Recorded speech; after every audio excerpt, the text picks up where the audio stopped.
My main domain of research is quantum simulation and quantum algorithms inspired by natural model. But I will not talk about this because they asked me to just introduce quantum computing, so I will start from zero. How many of you already work in quantum computing? Okay, so two. Assam. Don't be. So you will be. It will be boring for you. I'm sorry. Okay, so the idea is to introduce. I will not speak about quantum information theory, so entropy and quantum error correcting codes. It will be a very interesting subject, but that's for today.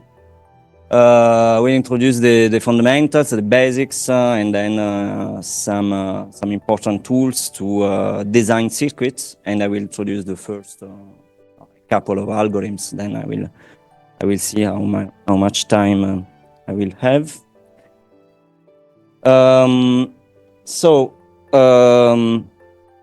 I guess most of you has already read or heard something like qubits. So qubits just stands for quantum bit, right? So I will skip the linear part, I guess, right?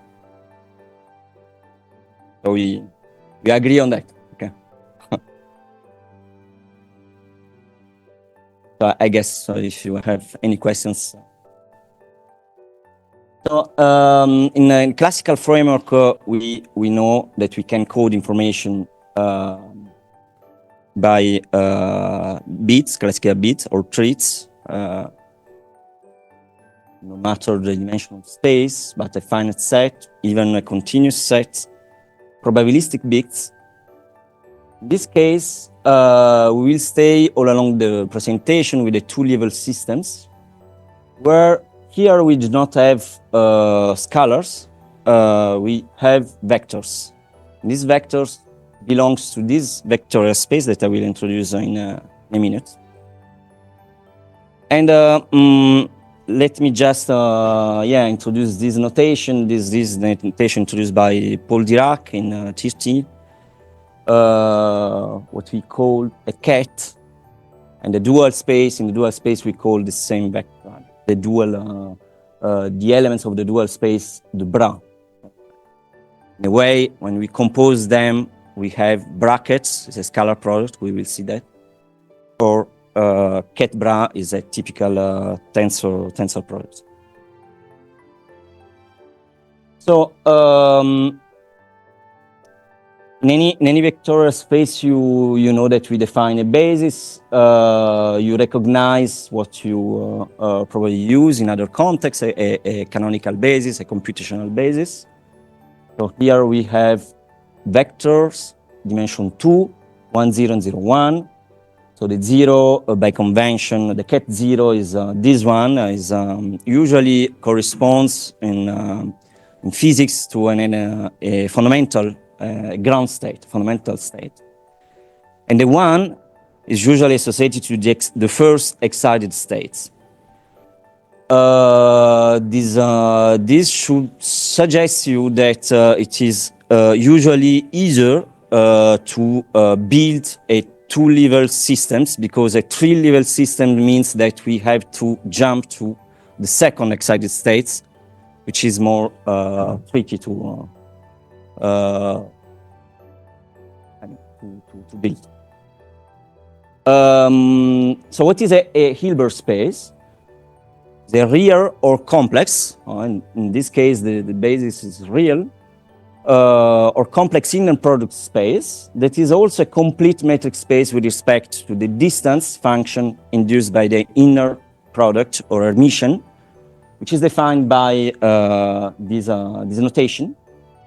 And you already know the Hermitian product, right? So we can skip this part, but you know that the inner product is linear, the inner product of an element with itself is positive definitive, and the the bar here is the conjugate, because in general we assume that is on the body of a complex number.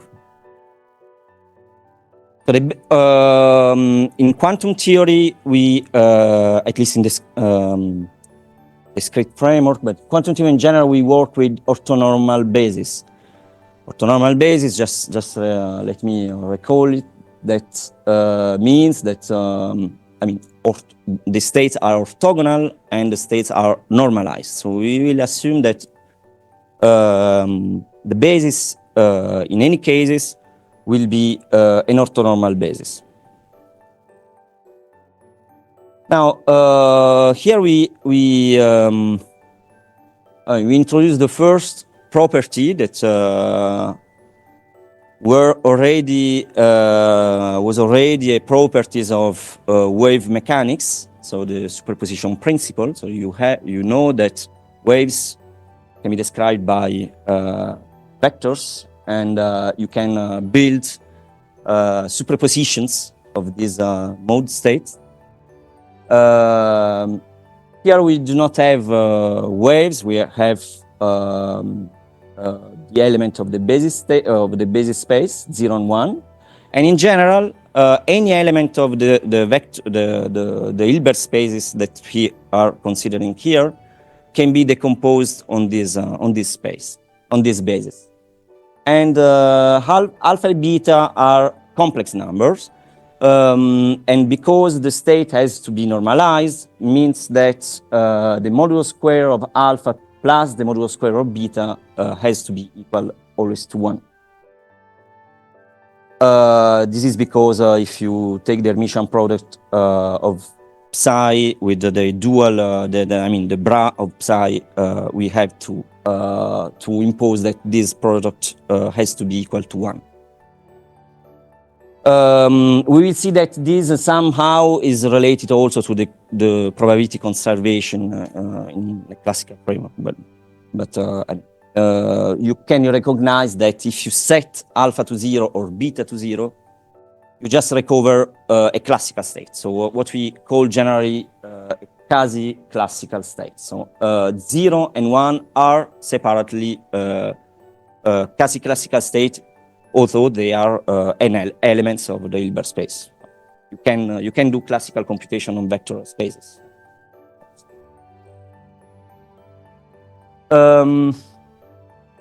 Now,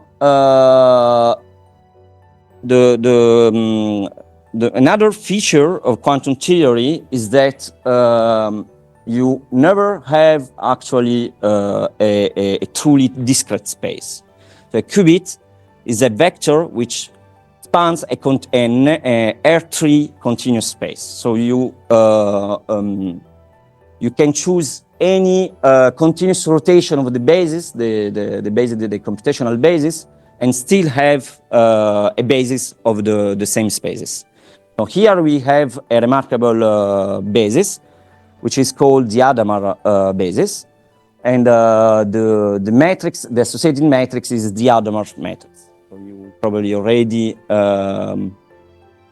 see that. So that somewhere you can recognize that once we apply this matrix upon this vector, on this vector we obtain a uniform distribution between 0 and 1, and a symmetrical state and the anti-symmetrical state when we apply the same matrix on 0, 1. So you see here the state that we obtain, and plus and minus again are the element of the basis, the basis states, but in the language of this new basis. Just let me remark that sometimes I have just to do this. Okay. Let me just remark that in some papers, just to help you to read the literature, the plus and minus are also usually written as the 0 tilde and the 1 tilde. This is because we will not talk about that, but plus is also the quantum Fourier transforms of 0. As this is usually not written like that. So this is the same for. Okay, we can eventually skip this exercise. Again, you already know about the Hermitian product, but now we have to, in order to compose quantum systems, two-level quantum systems, we have to introduce a new one, an external product, a canonical product, or tensor product. It depends if we are in a finite or infinite dimensional space. Who already knows about that? Okay. So when you want to compose to vector space, how you do that? I mean, can it be an internal? If we increase the number of qubits, you can in general build non-separable states over all these qubits, or just on a subset of qubits, keeping the rest separable from this subset.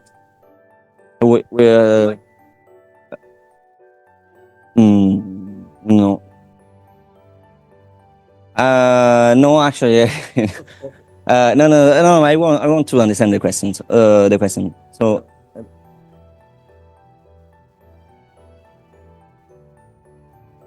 Okay. And you increase, but why you have to increase the number of qubits if you?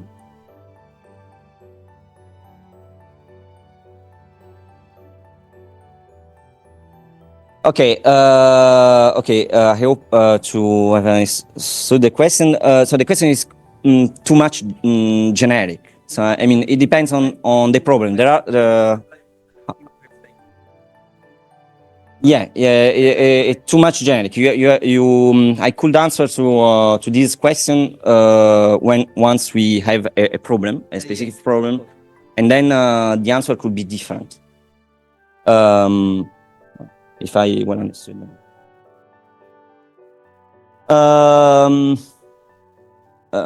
Okay, so this is a circuit that can build such state.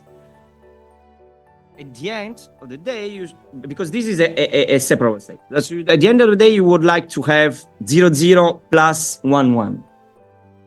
So which kind of operation you should imagine? Even in classical circuit, you have, we will come back to that later, but you have the control knot operation. So you can imagine a 2-qubit operation where when we have 0, we do not knot. When we have 1, we flip the second qubit. Right? In this case, this can be written in this way. So when we have 0, we do not nothing. We just apply the density. So let's apply this one to 0. So just to 0. What we get? This is 1. They are orthonormal. So we get just 0. Right? So we have 0. This is the result of this operation on 0. Are you following me? And the identity will apply on the second qubit. So the identity on the second qubit still have 0. Plus, what does we have? This is a linear operator, so we apply it on the state linearly. So what does it happen if we apply this one on 1? So tell me. To apply this one on this state, on this couple of states. No, we get 0 because they are orthonormal, right? So 0, 1, it's 0. Now, so we have this plus 0 because 0, 1, they are orthonormal, so this is 0. Now we go to this second term. So this term, you apply this term to this couple of cubics. Again, they are orthonormal, 1, 0. This cancel out. Now we apply this on the fourth term, here, 1, 0. And now 1, 1 is 1.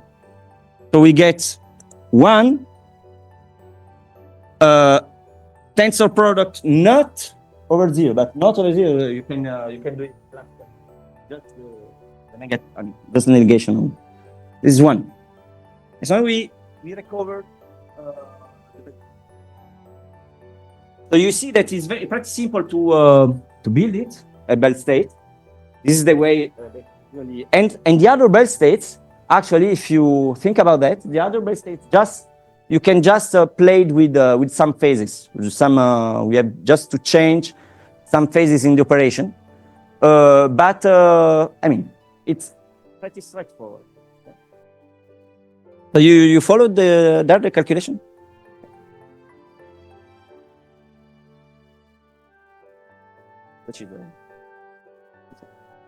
Okay. Okay. So, how much time I have?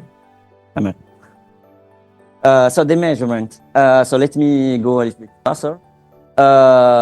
Now we will come back on the unitary on the operation that we can perform on the states. But before that, let me just spend two words on about the measurements. So we cannot access to information directly in our quantum circuits without affecting the coherence, the quantum coherence of the quantum properties of the circuits. Certain point, the information that I will extract from our system will be always classical, always. We do not extract quantum information. You cannot just extract a quantum superposition. You can build this distribution. I mean, you can do some tomography. You can build, like when you had some events, you can build some histogram, some histogram, but you cannot access directly quantum information. So you have to measure this state. So let me just keep this simple state. You have a plus state, and this means that if you would like to extract classical information, we have to project on quasi quantum states, so 0 and 1. So we have to project on some basis of the system. This could be the computational basis, but this could be also another base. For instance, I project this state on the computational, the canonical basis. You see that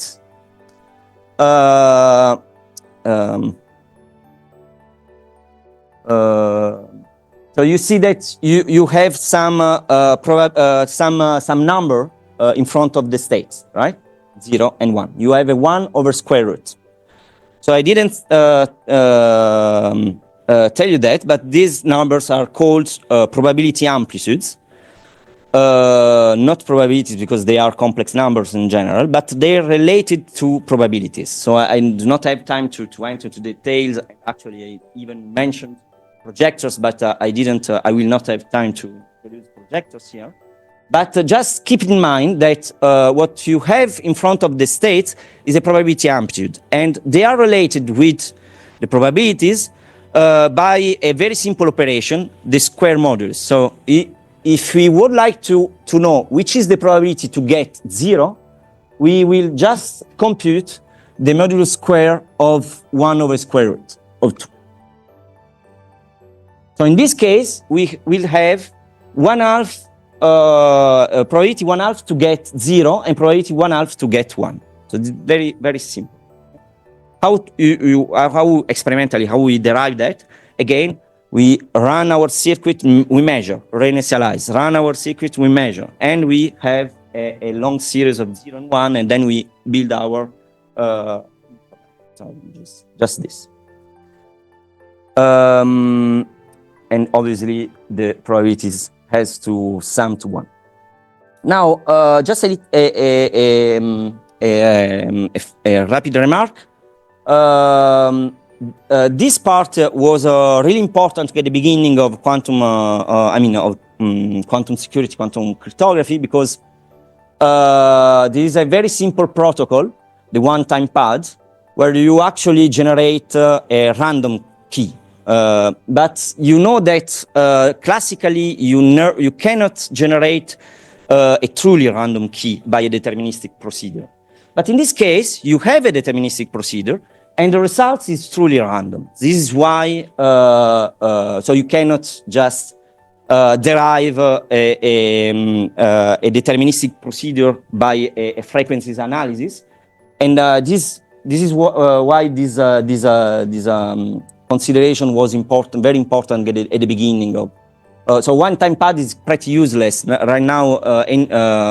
Students are able to do a frequency analysis and derive the former key, but in this case it is truly impossible because the key is truly random. So let me skip this part. Sorry. So I have 10 minutes, huh? Something like that.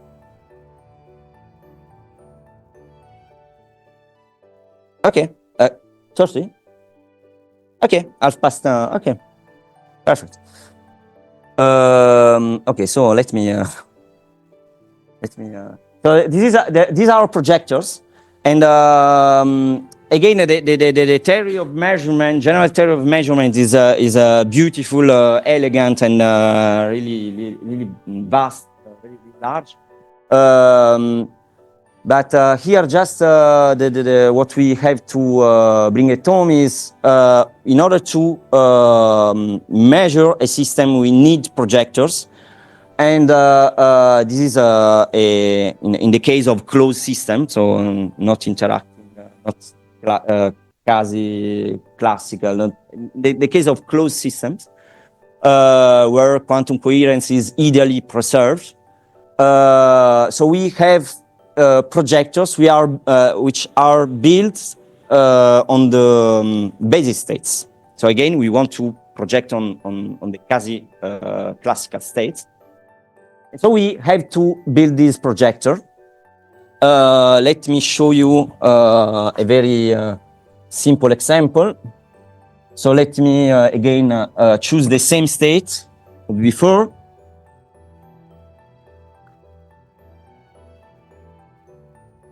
So which is the probability to get 0 here?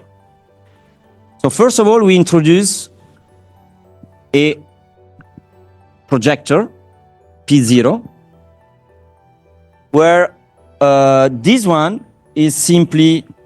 projector is simply 0, 0. This case is we would like to project on this state. So in order to derive the probability, this is a small p, to get 0, we have to project the state on this basis state. Why we need this? Because actually there is again there is a subtlety, the fact that we have to at the end of the day we have to get a real number. So this can be written also as in this way. And this is just the dual of this. This is just the conjugate of this number, right? So this is a real number, all this. And this is just 1/2. So no matter which kind of system we would like to measure, if the system is a quantum system, we know about the basis of this quantum system. And in this case, we can build a set of projectors. The constraint that we have to preserve is that the sum of these projectors has to sum up to 1, to the identity. And each projector is a positive semi-definitive, finite operator on the Hilbert space. So I guess it's a little bit cryptic, but the idea, I mean, is pretty simple. How to compute the probability to get a state if we know the basis of the quantum system. We build the corresponding set of projector, and we derive the probability theoretically. So in this case, you can see. Here we have a general unbiased state. So this is not a symmetrical state. P is a number between. And we can again build our set of projectors, and in this case it's the same. But this really depends on the basis, because imagine that so the project so not the result, but the projector are basis dependent, because if we for instance here we ask which is the probability to get P plus. So we put ourselves in another basis. So which is the probability to get P plus here? This is already plus. So the only projector, we have two projectors. This one, let me, yeah. This one and this one. So we project this state on this plus state, and we get one. So we have to define properly the basis that we would like to use in order to build our projectors. Now, there are situations that the formalism that you I didn't touch it, I guess. I don't know, probably, but by vibration or something. So the formalism that we discussed until now has some limits, in the sense that there are situations where we cannot just use this kind of formalism. We have to introduce a new one, which is related to density operators theory, density matrices. And this formalism is usually used in the case of open systems, but it is pretty useful when we would like to describe non-separable states. I don't know if Assam will give a talk about the new issue about quantum machine learning and separability, non-separability. I mean, these are tools which are pretty often used in machine learning community, at least for such problems. And the second motivation, which is related to the open systems, states like what I wrote there. If you would like to describe a statistical mixtures of pure states, we have to use a different and different formalism, because you see there a classical statistical mixture of pure states means that we associate a classical probability which has nothing to do with this one, a classical probability to a quantum state. We can associate a set of classical probabilities. This is a statistical mixture, a classical statistical mixture. You use statistical physics somewhere in your context, in your framework, I guess. Some tools coming from statistical physics. This is just a classical mixture of these states, but these states are pure states. So we know how to manipulate pure states, so these quantum states, but we do not know, until now, we don't know how to manipulate statistical mixture of these states. And another thing that we do not don't know is how to, just coming back to the non-separable state, if we let me just really oversimplify the problem. If we have two two systems A and B, if you would like to just observe what does it happen in A, this is possible if A and B are separable, are formally separable. But if A, B, like let's say a whole system cannot be written as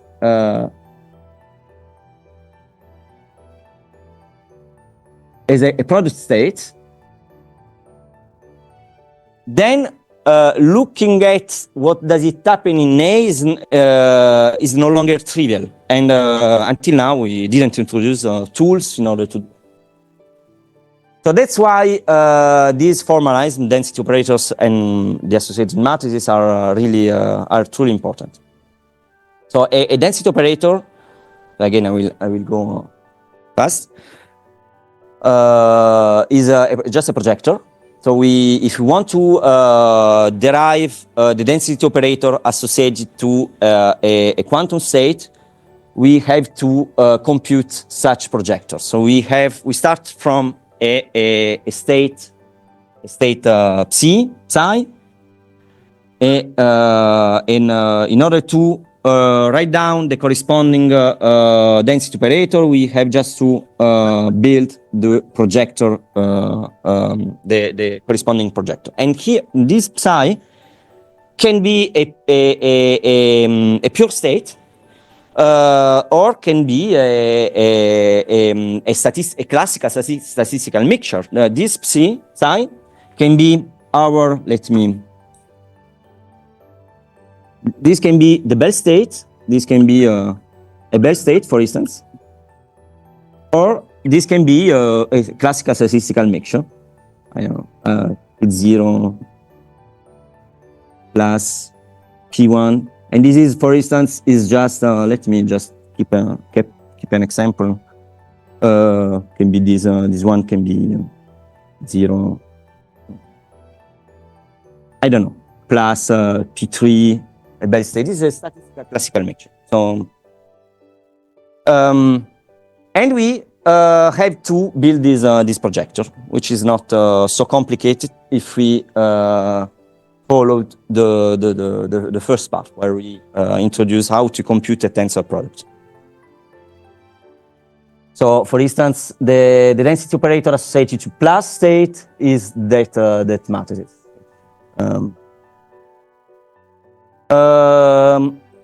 Okay. Now we start with this statistical mixture. Classical statistical mixture, and we can ask ourselves, okay, how can I compute probabilities about some state? So the idea is to again select a basis. So in this case, a canonical basis. So we would like to know which is the probability to get 0 given a classical statistical mixture of quantum states, and the idea is simple, because then what you have here, what you have here is just the sum,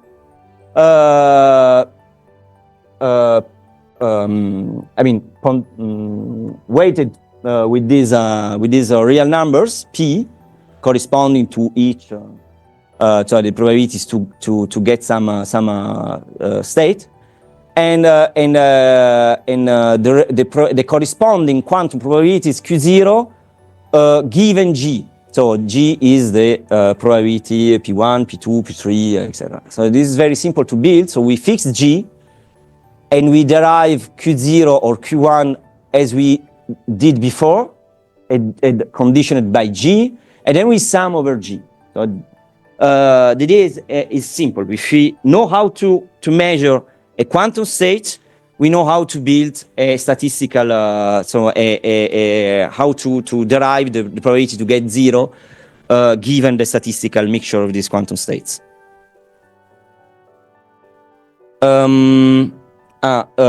This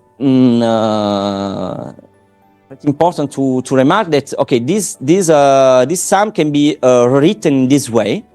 So you see this Q0 can be expanded, And then the 0, 0 can, we can factorize the bra of 0 and the ket of 0, because they don't depend on G. And, but this one, what is this? What is this one? It's just the definition of the density operator associated to the statistical mixture. So here we just wrote rho, and you can see that the probability to get, this is a very general property, the probability to get 0 according to some density matrix is the diagonal element 0, 0.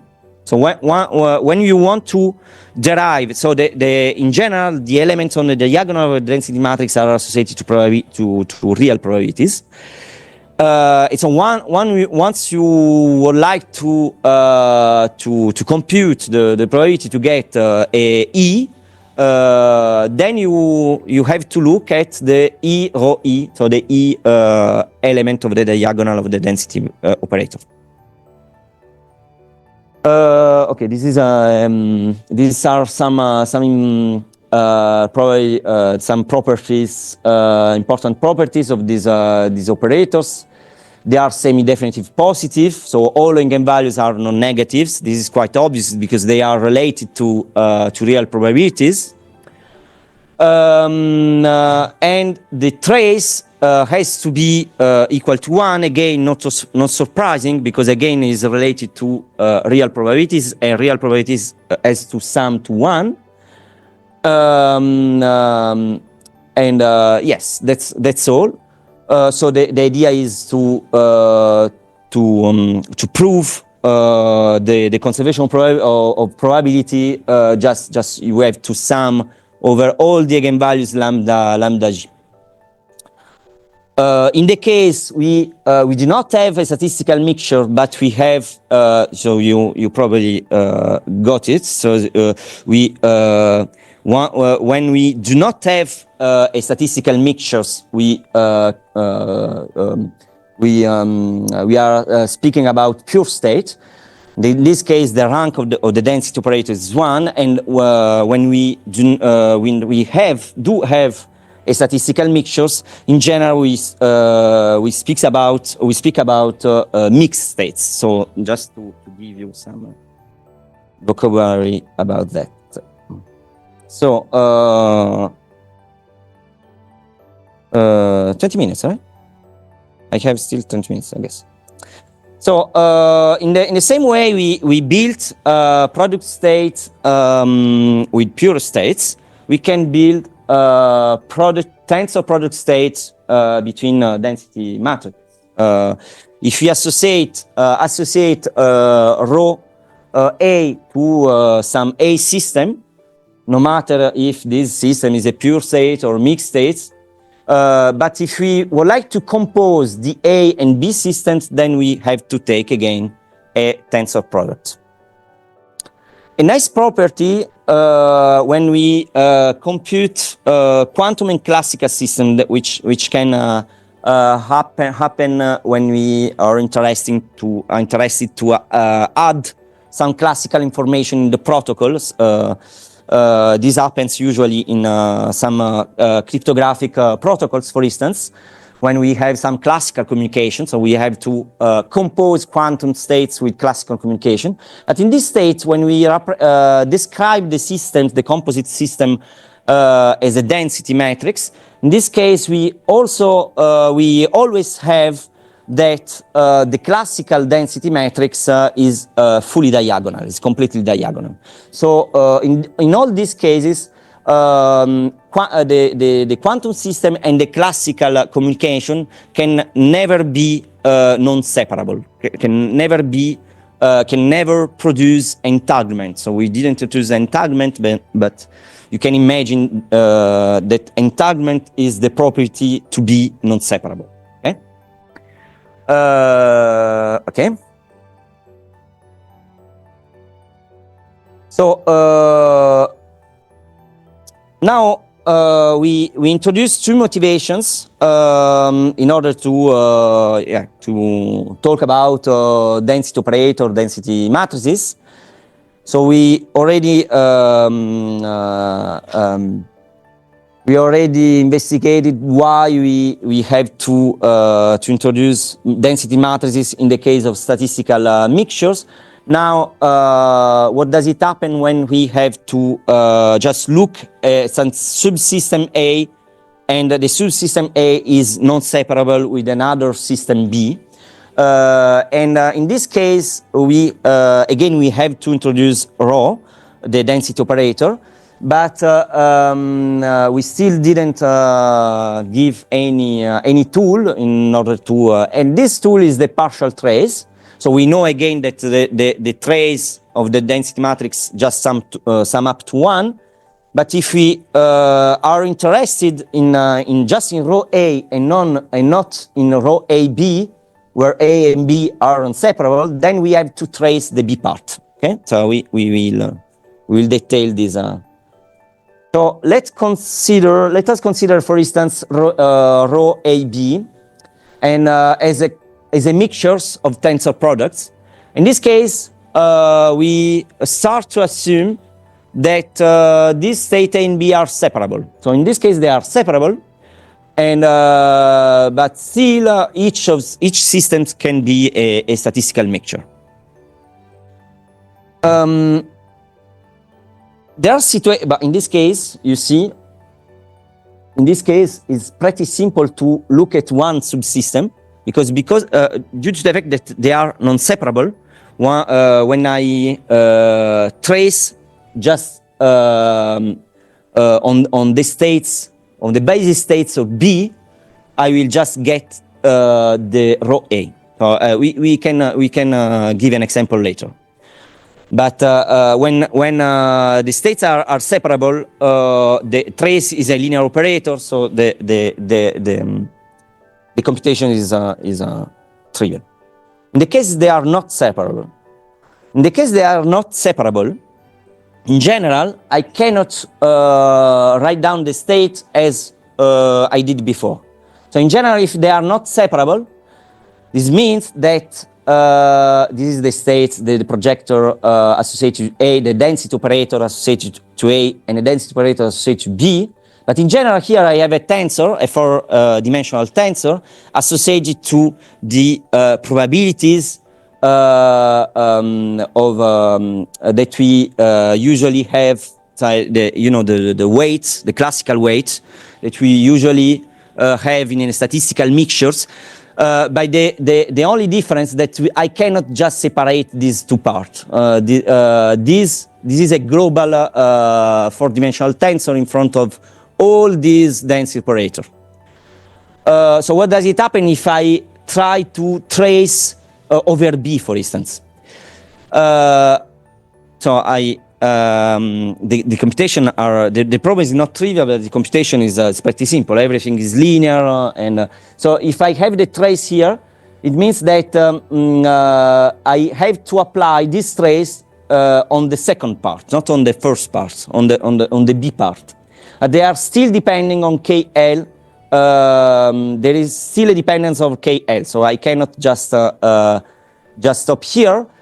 But the trace has a nice properties, secret properties. So you probably know that trace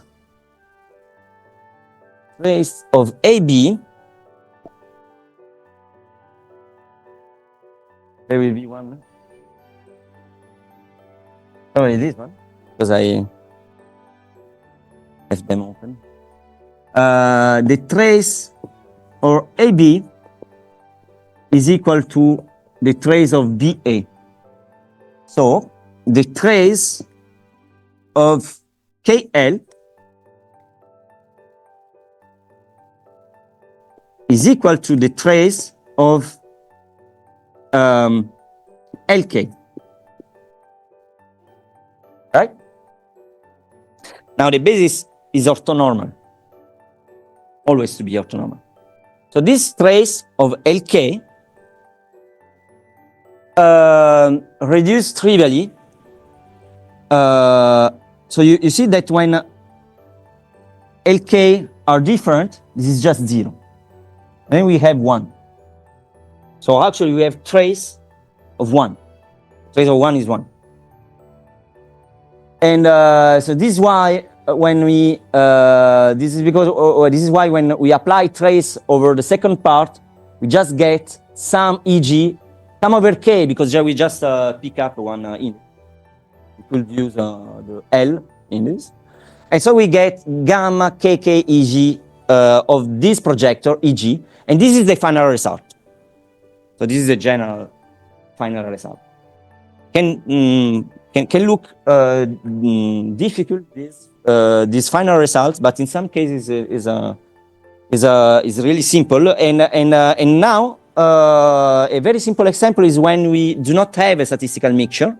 So here we have just an EPR state, a Bell state, and a Bell state, the density operator associated to the Bell state is the following. So we just build the projector over this state.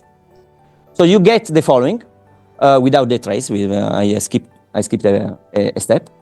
Then we applied the trace over B. So we applied the trace over the second part, and here you can see that the trace of 0 0, the cat 0 bra 0 is the bracket 0 0. So this is the trace of 1. Trace of 1 is 1. So here we get 1. Here we get 0. Here we get 0, and here we get 1. So these terms cancel out. We just we have just two terms, and finally we get this final result. And this state is the state corresponding to rho A. That is the reduced density matrix when I would like to know about A and not B. So I just trace out B. What you remarked here is that so if you start with two separable states, 0, 1 and 0, 1, two other states, and you compose them, and then you trace over one of those states, of those spaces, you get just the former state, the state, the starting state. I mean, you get just an Adama state. So you compose two Adama states, you trace over on one space, you get just at the end of the day an Adama state. In this case, you get some nice state which has interesting properties from a point of entropy. This is a state that is called a maximal entangled state. And this is why the entropy in this case, the von Neumann entropy in this case is maximal. You know the entropy of a quantum system is 0, strictly 0. And in this case, the entropy is not 0 because we trace out one part of the system which was not separable. So we somehow lost some information, and we get something which is which has maximal entropy. Okay. So I have still 15 minutes, I guess. Yes.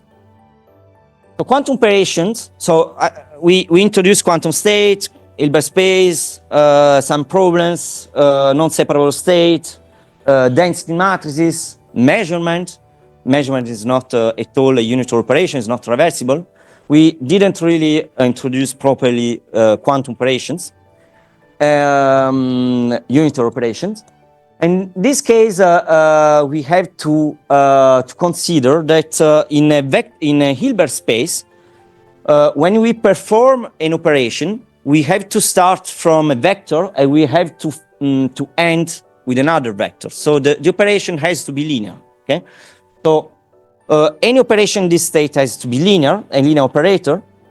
But we also have to preserve probability or the norm of the vector, if you want, and which means that the norm of the initial state has to be the same of the final state, and this translates in this nice property, which is the definition of of a unit, one of the possible definitions of a unit operator, because you see here, this is the final state, right?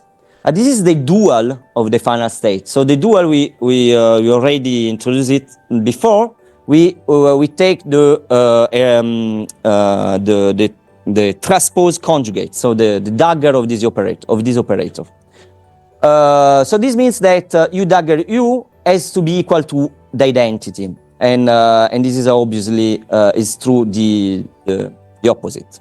So there is an error here. The dagger has to be on the other operator, and this is why we have the definition that we wrote before, where U dagger is equal to 1 minus 1, so the inverse of U. Okay, so you multiply, for instance, here from the right by U minus 1, and you get U dagger equal U minus 1. This is the definition of a unit operator. So all the operations acting on a state belongs to this Hilbert space, which constrain the result to stay inside the same Hilbert space has to have this property. So it has to be unitary. And unit operations are here, but we also spoke just before about Hermitian matrices, and all unitary matrices are invertible and square. Not all unitary matrices are Hermitian. But again, let me again stress that Hermitian unitary matrices are particularly important, especially when we would like to implement quantum systems, because again are associated to physical quantities. Okay, let me skip this part. This is something that we probably you have to spend a couple of minutes. We already spoken about control knot.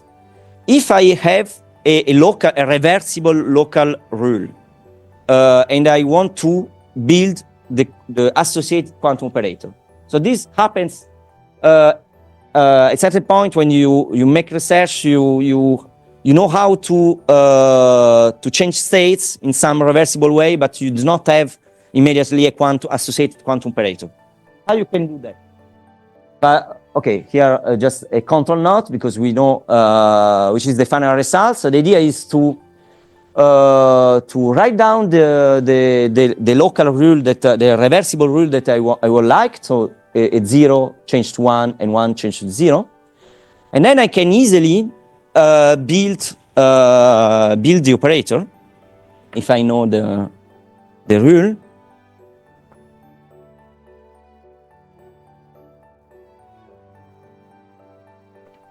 Because if I have 0, I'm not lucky.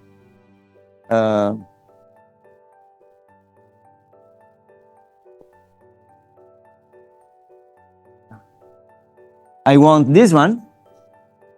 So the first part of my operator will be something like this.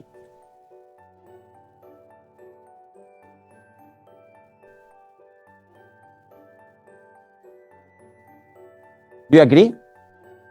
Why? Because when we have 0, I apply this part of the operator to 0, and I get 1, because 0, 0 is 1. The basis are orthonormal, and I get 1. So usually what I put here on the right side is the entry. This is what I would like to have, after the implementation of the rule. And the other part, but this is not unitary, you see, this is not at all unitary. Because the basis here is not complete, I need to add some, what happens on the other state. So if we have 1, my operator has to switch to 0, and then I have to add the other part. And this is our U-naught. Okay? Right? Do you agree with that? So it is very simple, and you can do that for any kind of reversible operation.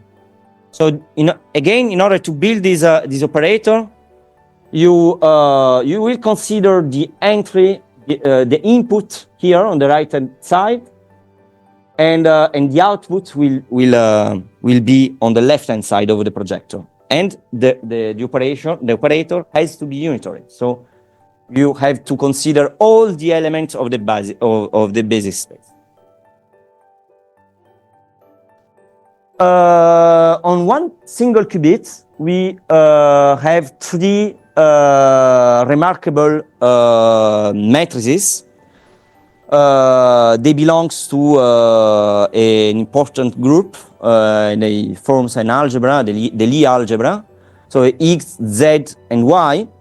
Y is not written there because it is just the product of X and Z. And these operators are also called poly operators, poly matrices. And we have U0, and then the identity, and then the adamar, and any other continuous operation that you can imagine on a basis states.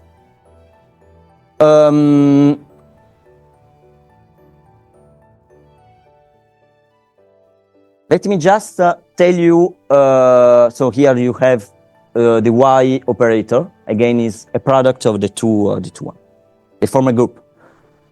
Let me just stress on something because it is very important. The representation of an operator depends on the choice of the basis. So you look at X, the X operator. This is just the not operators. It means that if you apply X on 0, you get 1, and if you apply X on 1, you get 0. So you can tell yourself, okay, but this is just a bit flip operation. But no, you cannot tell that. So you can tell that if you give me the basis before. So if you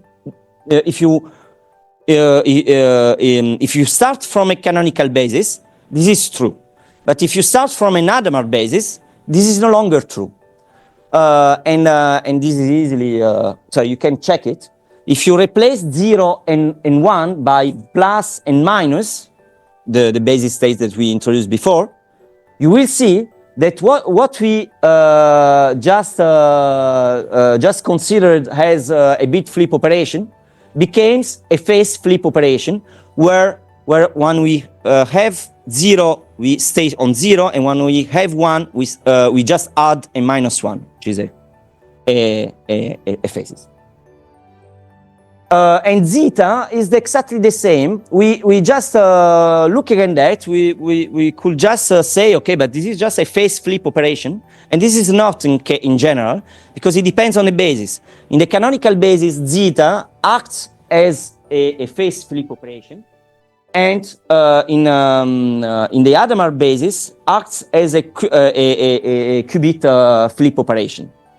So we always have to define basis, and this is pretty useful in cryptography because this ambiguity, in fact, we need to transmit somehow the basis that we choose for each operator X and Z, and this somehow can replace, for instance, a random key where we randomly generate the basis for X and Z, acting as a bit flip or a phase flip. Another point, an interesting point, is that X, if we take the product of X, Z, we get Y, and Y doesn't depend on the basis, because on one case we get just a phase flip composed by a bit flip, and on the other basis we get the inverse, but this doesn't change the action of Y over a qubit. 5 minutes. So let me just tell you very rapidly that all the classical reversible circuits that you have in mind can be quantized. Okay? There, in a TOEFL gate, you see, so this is classically. You have just to replace the classical bit on the left-hand side by qubit. And because these operators are linear, you can also these operators act on each element of the sum. So let me skip all these parts, and let me tell you about the protocols that we usually follow when we want to implement an algorithm. We start usually by an initial state. This initial state is a product state of 0. This is not surprising at all because, again, the 0 state is the ground state of a system. So we start from there. And then we usually build superposition or some no-local states. And then we compute with circuits, so unitary on the states of the system. And then we measure, so which is a non-unitary operation. I don't have time to talk you about all this, but I could probably give you an idea of an advantage that we have in quantum computing. This was introduced by Grover. It's a simple polynomial advantage that we get when we want to search an element in a database of dimension n. Classically, you need big O grand N, capital N, where n is the dimension of the database. And quantumly, actually, you gain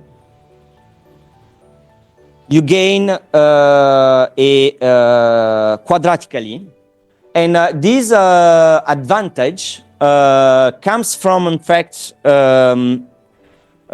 usually we are convinced that superposition is really important in quantum computation, but is not, because you can do classical computation on vector space, and it's not the main element.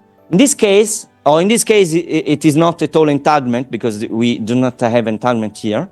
Entanglement doesn't affect the complexity. But in this case, is clearly the fact that you are playing with complex amplitudes. If you go through the algorithm, you will see that the main point here is that you are playing with amplitudes. And so this is an important point. What you do not usually do in classical computation, because usually in classical computation you play with real numbers.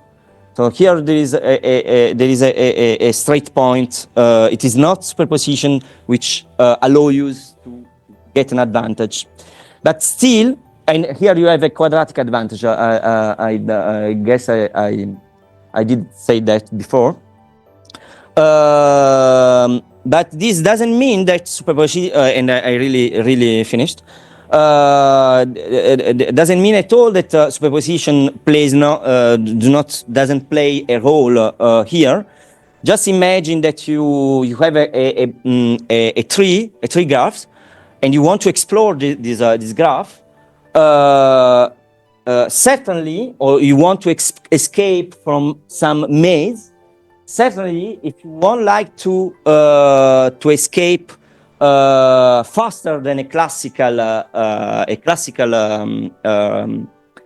worker, you could, for instance, run in parallel all the paths. But in this case, this parallelism that requires resources classically is naturally implemented by a quantum system, like a wave. But if you are not a wave, you are really run over all possible paths. So superposition play a role, as no local state entanglement plays an important role in other contexts.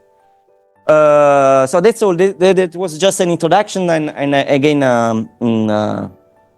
feel free to ask questions on this basic part, and I finished my time, I guess. Long live India and France friendship.